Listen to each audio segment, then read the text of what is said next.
You see, so So the integrity selling system is really going back to who you are and how you would naturally do something and trying to sell in the most natural way that you would sell, which is taking off all the pressure of being a salesman.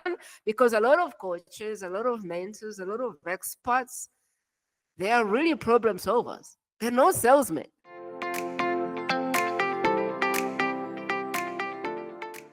good day, everyone. This is Chris G here. We got an exciting episode today with Hardhead CEO. We're going to be talking about branding. I'm going to talk about branding with a lady from Uganda, and her name is Prima Jope. Prima is the voice of the self-funding tiny power brand, and also the profit change maker movement.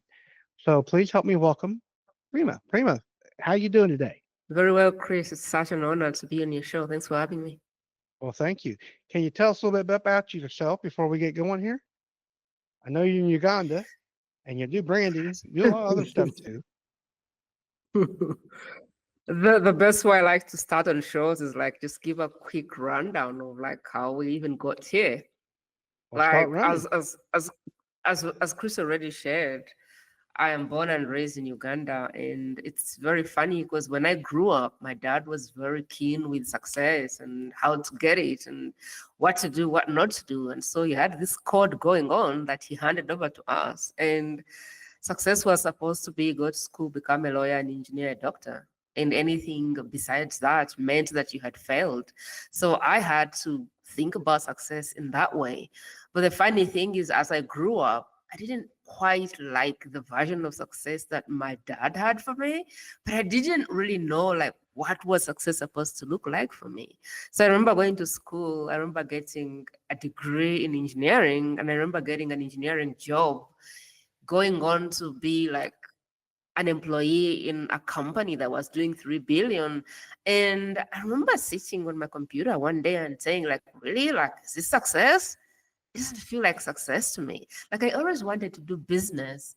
And so 6 years after I had done that job, I was like, you know what, Dad? I've given you success. I have an MBA. Everything you want, you have. I'm going on to do my own thing. So I left the job. I started the job. I started my own business. And I did that for was it 4 years or something. And then COVID came and crashed that business down. And so I had nothing. And I had to think, do I go back to that version of success or what? And then I discovered that I could come online and somehow build a brand. And I was like, a brand?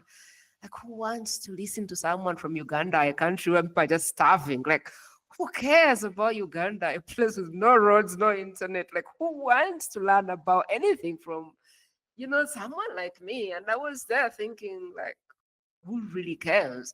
And I remember going to this seminar. There was a guy called Nick Vian something. The guy has no arms, he has no legs. And he was screaming on top of his head and talking about how you can do what you want to do, no matter what the reason is you think that you shouldn't be in that place. And I remember him saying I could be crying about myself and I have no legs and no arms, and I could really be crying about that and begging on the streets. Or I could just step in and really help people and make other people see that you can do whatever you want to do. And it doesn't matter who you are and where you're from. And I remember deciding that day that I was a brand, that I had a story to share, and that being someone from Uganda was actually a good thing. And I don't remember, Chris, if I ever went back from there. I went in the world, started sharing my message, and people would be like, "You're doing this from Uganda? Oh my God, I want to listen." And I'm like, "Oh, okay." So, what I learned really very quickly is that whatever it is that stops you from being qualified for this work, whatever work you're being called to do, is the very reason that you probably need to step in and go all in. I've done this for 6 years. Helped clients from over 30 countries. And up to now, I don't have a big brand, but it is that tiny brand that pays its bills and leaves the impact that is enough for me. So I'm really excited to be sharing whatever I can about that today. Well, the fact that you're from Uganda very Yeah. successful. And in theory, I'm not, we have it easier here in the United States, I would assume, based on our economies and our government, that I think the fact that you can do it means anybody can do it, right? Is that kind of the gist of the fact you're from Uganda? That they can, that, is that the uniqueness? If Or I what do you can think do is, this, yeah, for me, I think that if I can somehow follow my life's work and follow my calling and make a business, a living out of it with yeah, the least resources on the planet, I think that a lot of people have it better and they could be doing much better than they're doing right now. you ever tell some of your clients that? You said they're from how many different That's countries?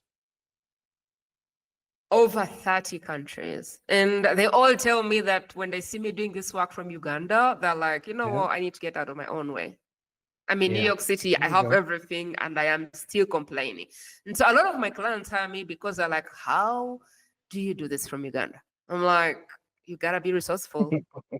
You gotta open the doors that are not open. You have to tap in yourself and in your mind decide that there is some mental work that you have to do, and you have to just go for whatever the thing you want, even if there's no evidence of that thing being done in front of you.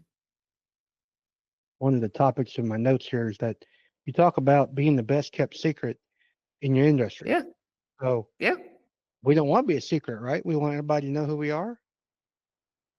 So is that part of the branding, getting yourself out there? The best kept secret is something I came up with when I realized that in the marketplace, there were all these people who had like the best copy, the best marketing, and they knew what to say, and they could sell anything they wanted, Chris. And I was sitting there Hmm. looking at them and going, no one even needs that. Like, why aren't people buying life altering solutions? Why aren't people buying solutions for their marriage? Why aren't people buying all these amazing things? Because every client I worked with, I realized they were very good at what they did. Give them a client and they will change their client's life. But tell them, talk about what they do, and they won't do it. Like they don't know what to say. They're like, I don't want to sell. They feel very awkward about talking about what they do. But then there are these marketers that know what to say. They say all the right things and they sell whatever they want, even if no one wants it. And so I picked a lot of interest in people that were coming to me because they were not the best talkers, but they were the best implementers behind the scenes. They were changing lives. And so we came up with that name, Best Kept Secret, because I feel like the best kept secrets are the people that need to lead the industry. But right now, they're behind closed doors and no one knows them. And the marketplace is being led by all these people who have all the words to say, even though their heart may not be in the right place. And so I have a community on school and it's full of best kept secrets. So people who know they have gifts, they are trying to leave a footprint in this world. They've gone through some experiences, they've developed a system around that experience, and they're trying to help another human being. I have this community for them where they come in and they just support each other to put their work in the marketplace, even though they may be the worst marketers. I just support them, support each other to get clients. It's kind of a big deal for me right now.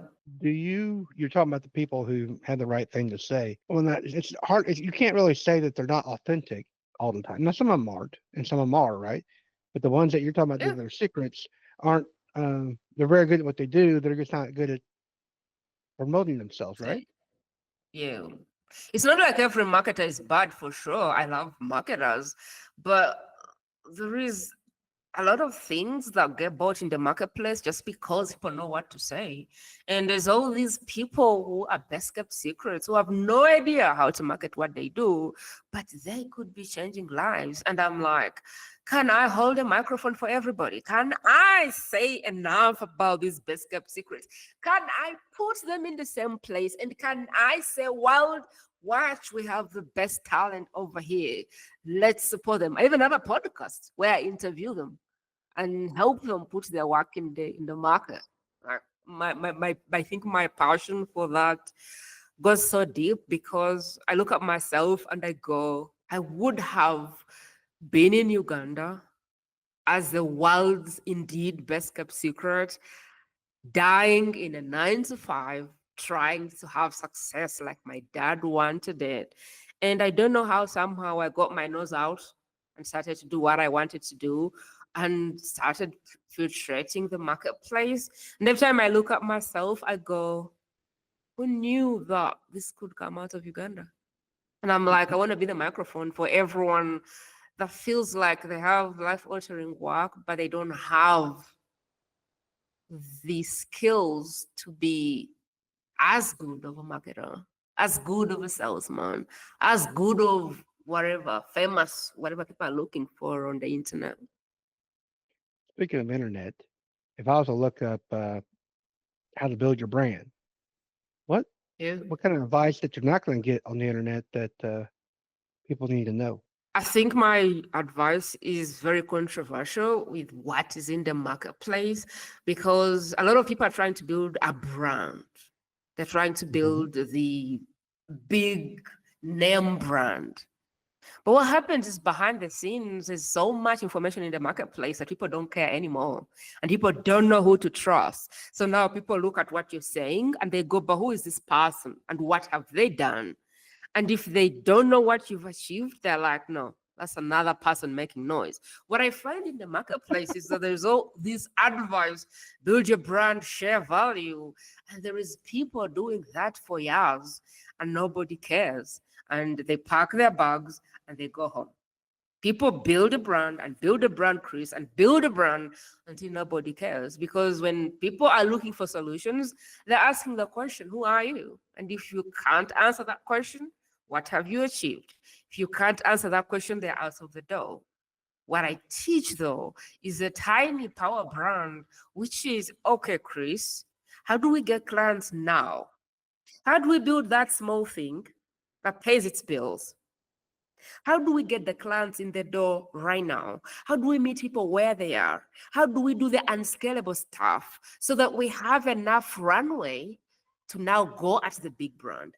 A lot of people do the big brand first and then they run out of runway emotionally, mentally, and financially. A lot of people who try to build a brand, I've been in the market for 6 years, and over the last 6 years, I have seen people come and go like I cannot begin to explain to you.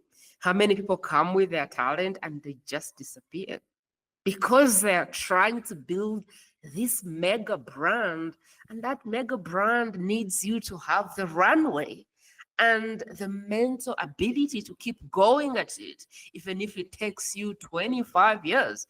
And a lot of people who are like me, who are doing their life's work, the brands we have inside us are so big. Like I look at Oprah and I go, she's not half the brand I'm trying to build. But guess what? That brand may take me 40 years to build. Now, in 40 years, if there's no one paying me, where are we? Are we in the market still? A lot of people don't have the bandwidth in their head, in their mind to keep running years and years later when nobody's paying them. So, really, what I like to show my people is all right, as you are right now, how do we get clients in the door? How do we pay the bills? How do we create the runway so that if you decide to go for the big brand, that you're doing it from a place of service and not because you have to pay your bills? Because when you have to pay your bills, a lot of things go sideways. How you show up changes if your bills depend on the next person who signs up. But if you take care of that, you can step in the market and you can serve. Because a lot of my people are mission driven entrepreneurs. You can serve from the heart because guess what? Even if no one pays you for the next 2 years, you're good. And that is the energy that people buy from. So you're talking about a tiny brand, a tiny power brand. So that's kind of your Yeah. runway. That's the goal to get to the big brand, but you want to prepare it in a way that you're surviving through cash flow Yeah. and so forth, right? And then Yeah. eventually it'll become a bigger brand as time goes on. What's a tiny brand look like? A tiny brand is I Prima with 5 clans.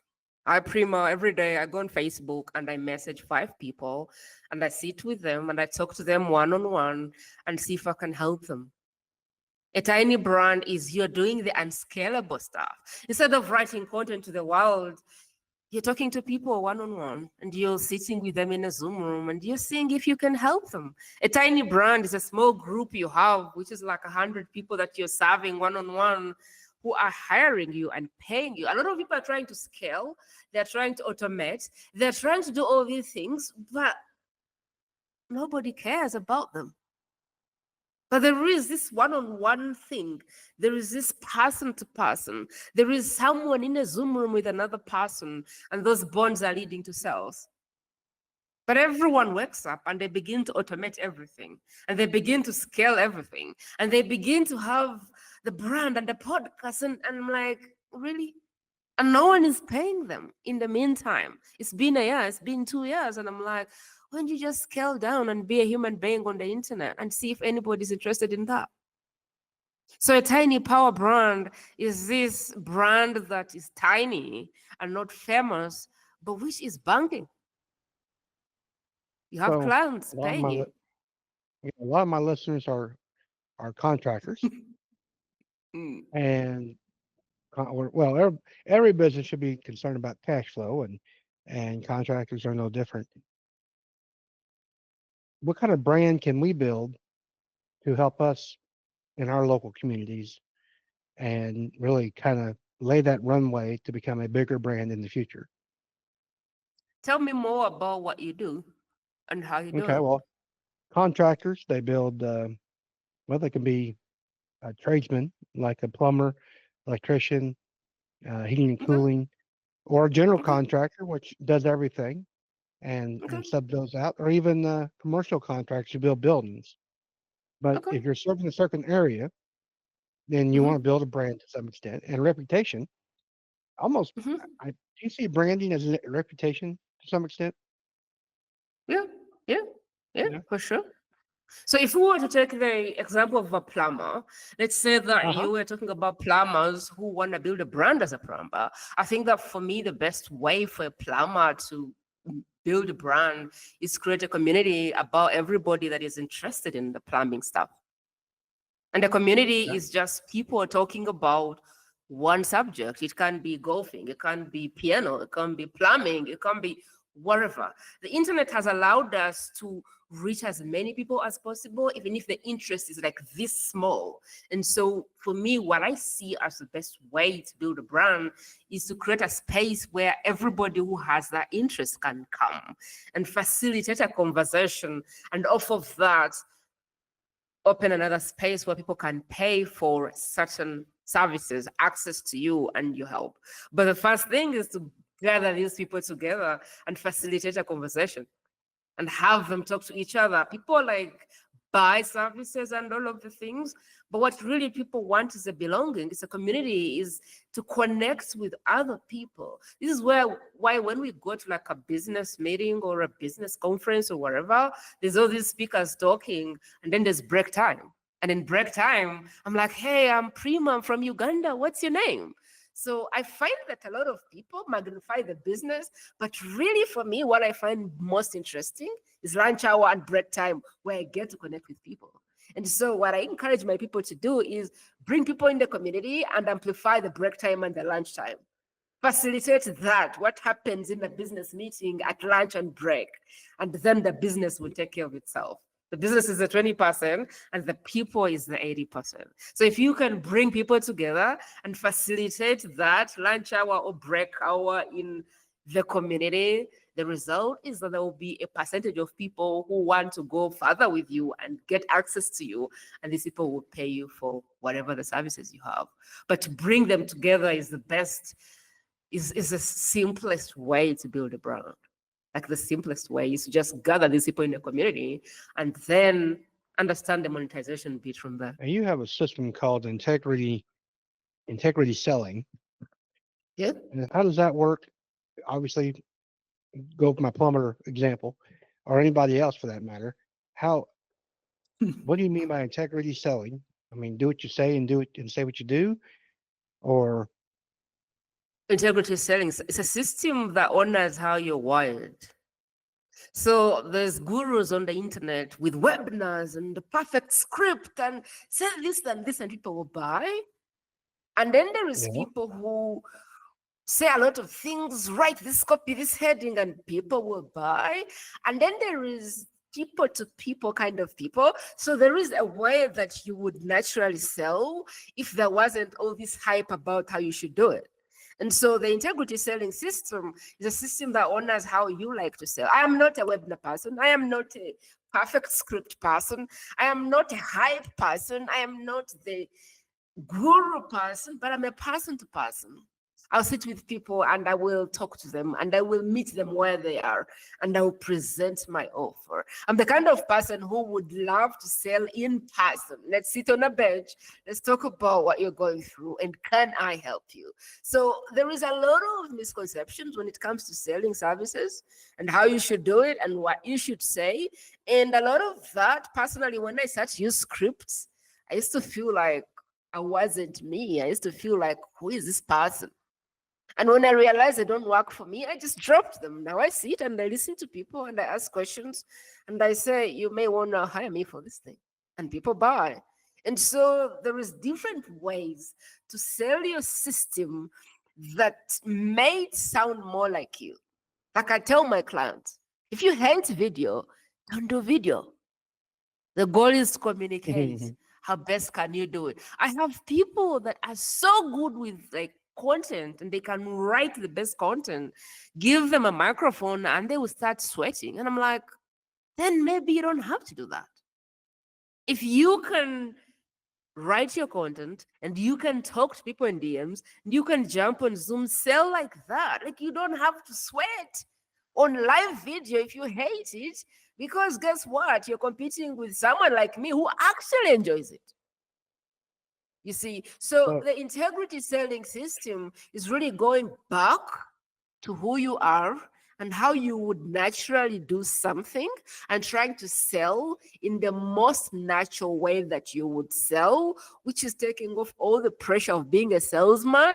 Because a lot of coaches, a lot of mentors, a lot of experts, they are really problem solvers. They're not salesmen. And so if you tax them to be a salesman, now they have to wear this hat of a salesman. Oh my God, I have to sell this person. But when you say no, when you write content, you're actually serving. When you sign somebody, you're actually serving.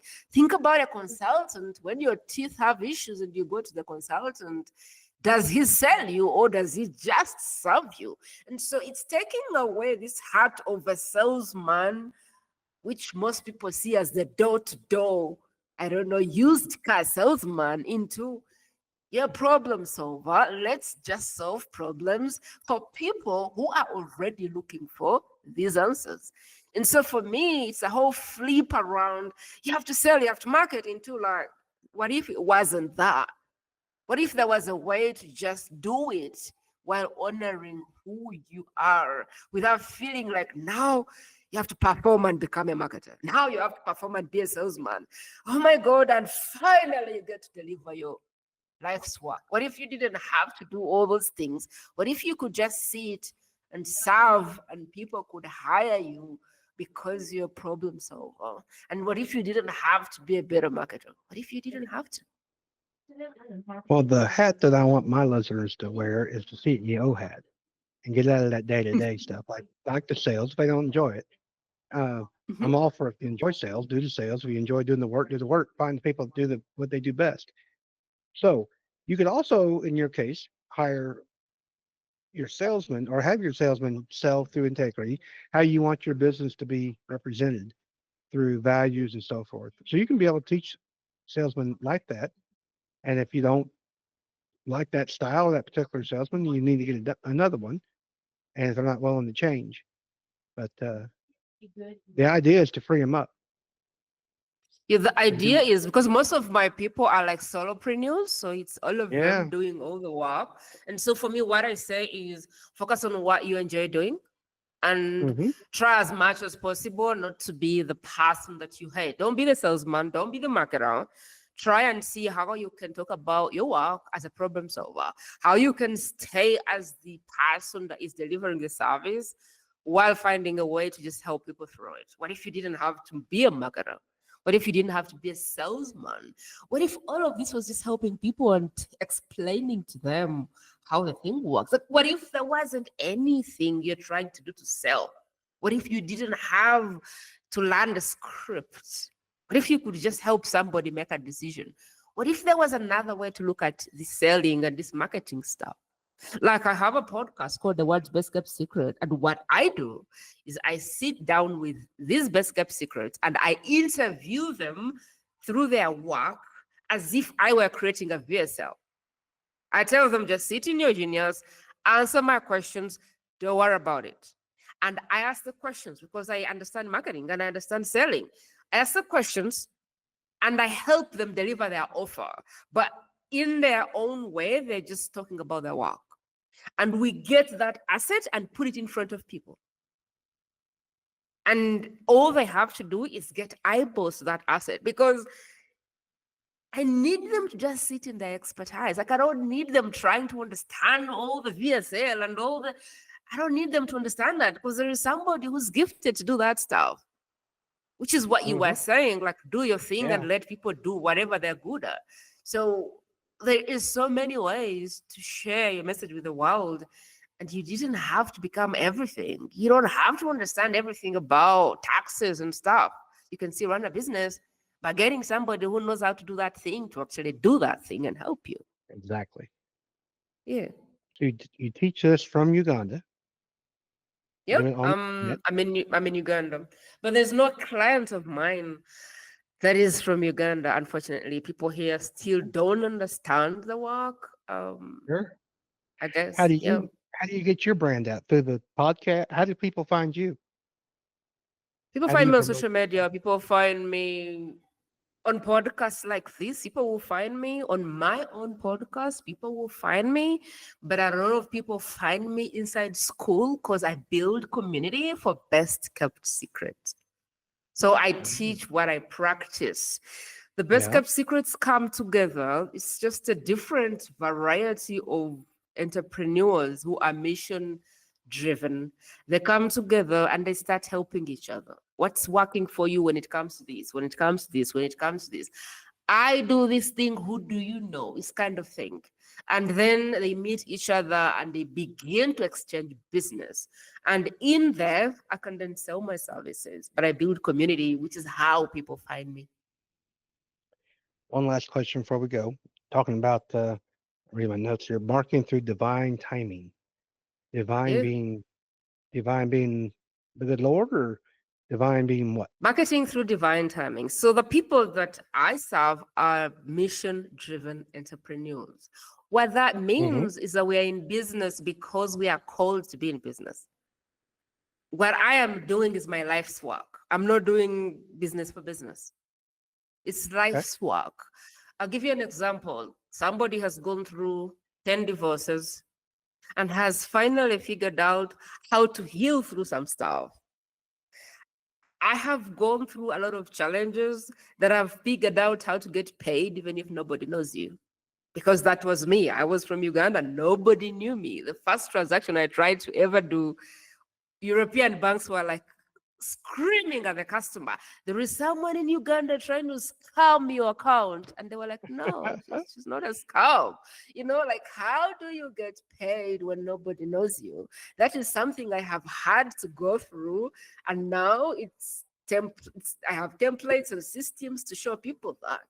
Sometimes it is your own issue. Like, you struggle so much with something that when you finally figure it out, you're like, I want to help people through this thing.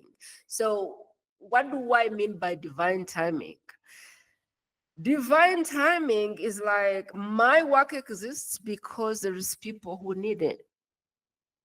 A divorce coach exists because there's people splitting day and night. Somebody who is going to heal marriages exists because there is somebody right now crying, looking for help about their marriage. All these experts exist because there's a prayer, there's a call in the world. There is someone on their knees going, my God, I need help with this thing. So I believe that whatever people are being led to share is because there's a need in the market. Now, divine timing is there is you going in the market and trying to convince people that they need your help. But there is you going in the market and meeting the people that are ready. So I'll give you an example. If I was mindlessly scrolling on TikTok,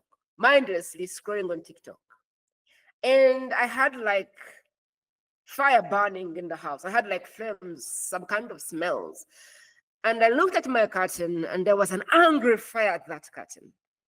And I was looking for, oh my God, I need this fire to go down. I need a fire extinguisher right now.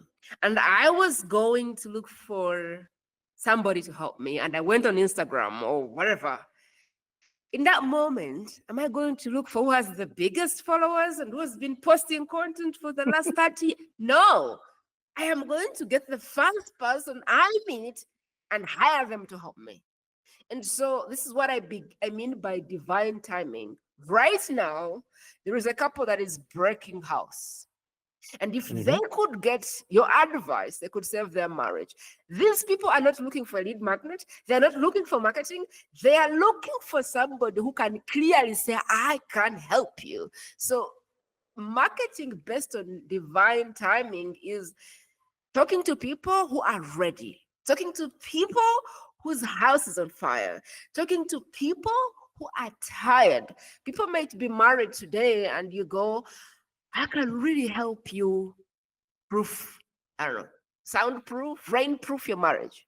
And they look at you and go, what do you know about our love? And then you see these people 8 years later.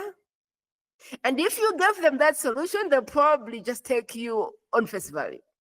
So there is a time and a place when a mother is giving birth that day and they're in labor, chances are whoever can do the job might get the job. There are problems that don't wait. And what we want to do is we want to understand how marketing works. You have your content in the market, you have everything in the market, but you have to understand that the client today is a client whose problem cannot wait anymore.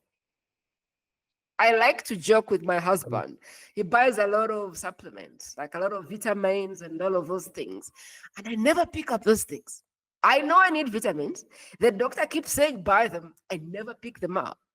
And every time I'm talking to clients, I said, stop selling vitamins. Like, start selling painkillers to get people in the door. When we go back to the example of the fire extinguisher, the person with the fire extinguisher is getting the job. And that fire extinguisher could come from a man who is homeless, who just happened to be inside when my curtains were on fire. I might as well grab that, save my house, and think about the homeless man later. But if this man is in the house, and if he can do a good job helping me put out the fire, chances are the next morning he'll have a tea, and I'll be like, hey, by the way, I never got to know your name. And chances are there's a conversation that's going to happen. And if this man has a plan, maybe he's going to sell me the fire, I don't know, the fire prevention system, which you're not going to sell unless you have the fire extinguisher, if it makes sense. So being there when people's houses are on fire and saying, I have the fire extinguisher, and getting your feet in the door, because you're not famous, you don't have the millions of followers, you don't have the, 100 million exit. So how do you get in the door? By having the fire extinguisher when people's houses are on fire. And going back to divine timing, sometimes, Chris, you will be in a bad marriage, and then a bad marriage, and then a bad marriage, and then God will give you a slap. And he will say, you know what, Chris? Today is the day when you work on your trauma and you get a divorce. And suddenly you have an opening to do the trauma, which you haven't done for 20 years. You will be in a job and you'll be just there, tired of it, whatever. Or you will think, oh, I need to find my mission. I need to find my purpose. And you're like, yeah, tomorrow, next year. And then you get laid off. God says, you know what, Chris? Now is the time to find your purpose. And you know how he does that? You lose your job and you go, oh my God, I'm 40, I'm 60. I've just lost my job of 30 years. What is my purpose? So, what do I mean by divine timing? Sometimes we'll get like run over by the spiritual train and you'll be forced to do work that you wouldn't do if that safety belt hadn't moved off. So, knowing when people are ready for the work and speaking to that moment and letting people in so that you can now pave the path for the longer work. But I think to understand this, there has to be a level of the person that understands the universe or divine or God at least, because it's like some of this work is happening to us because there is something that we are being called to see, which we wouldn't see if we don't lose whatever we are holding. So the marketing based on divine timing is when you talk to people who have an opening and are ready for the work, because this work doesn't happen unless there's an opening. Nobody wants to fix their business sometimes until everyone is churning, until their revenues are dipping.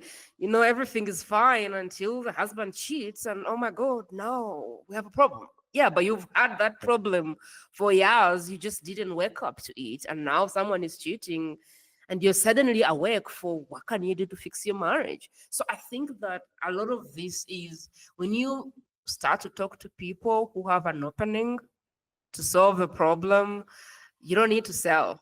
When my house is on fire and you're holding a fire extinguisher, there's no conversation. Fix it. And we can talk about that bill later. But for now, just fix it. Like, I don't care how much it is.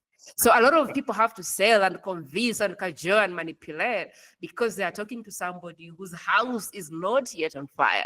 You know what, Chris, your house may get on fire. It's a new house. You love it. I think you need to buy the fire system. Oh, there's another guy holding a fire extinguisher and your curtains are blazing. And that conversation looks different. It does. Yeah. Prima, thank you. If anybody would like to contact Prima, her link will be in the show notes below. You can also contact me with the show notes below at the link. Get your 30-minute free breakthrough session. We can talk about putting out fires. You can talk with me about that, or you can talk to Prima, either one of us. And also, you can also join our Facebook group, Hard Hat and CEO. Get out that daily grind, and let's get into becoming that CEO hard hat. Or that CEO hat. Get rid of that hard hat, kind of like what Prima was talking about. No more sales hats. All right. Thank you, Prima, again. You guys have a wonderful week, and we will talk to you again next week on the next episode of A Hard Hat the CEO.